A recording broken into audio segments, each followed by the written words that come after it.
Yeah, and Sasha, when you're doing your poems, I mean, you said how passionate you are about your poems. It is very important for people to find their passion, to find the thing that drives them into the moment, into creation. Creation's a very big one for people to explore who they really are through the download of the universe. Do you feel like when you're doing these poems, you're getting the download in? Is it coming from a different source, your higher source? What do you think, Sasha? Yeah, sorry to be pedantic, but it's not my poems that I'm passionate about. It's poetry. I'm passionate about my own poems. Once I've written them, I never reflect on them or read them. But I'm grateful that there is a bit of a growing audience for the prose that I have written. I've cast them away. Other people have collected them and start putting them together, which is very sweet. Yesterday, I did a very long interview with a very gracious woman who read half a dozen of my poems back to me in the course of the interview. It was actually a deep dive into poetry, the space between words, which was the theme that I chose for this particular show.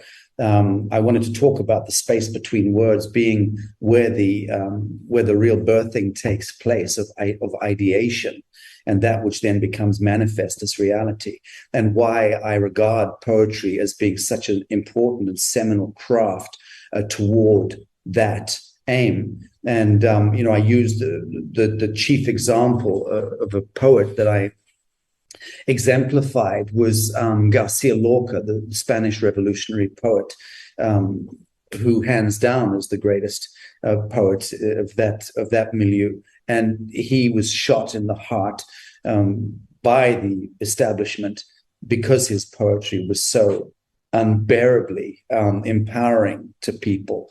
And why would the establishment during the Spanish Revolution go to the extent of putting a fucking bullet through the heart of a young poet against a wall? Well, for good reason, because the space between the words and the words themselves that he coined and the syntax that he deployed created a form of alchemy that the establishment and the status quo couldn't touch, couldn't get hold of, couldn't apprehend. They couldn't box it.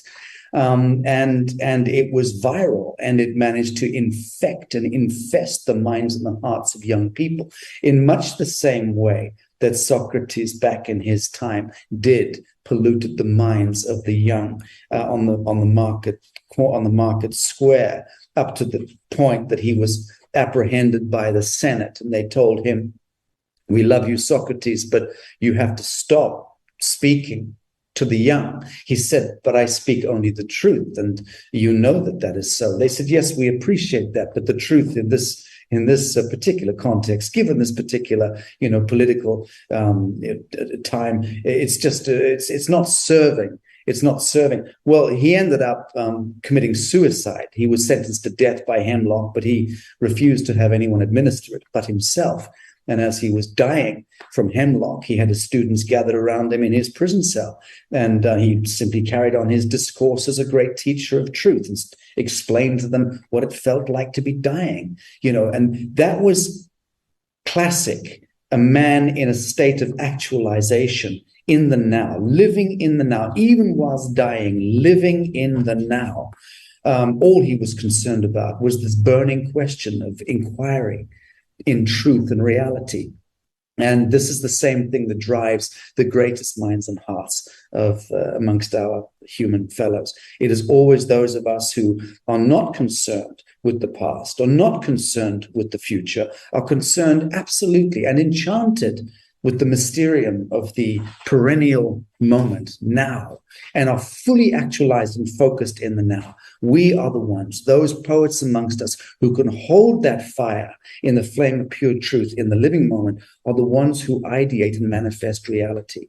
And in that sense, it is poems and the space between words which actually defines the best of any culture or civilization. Put that in your pipe and smoke it, kids. Love it.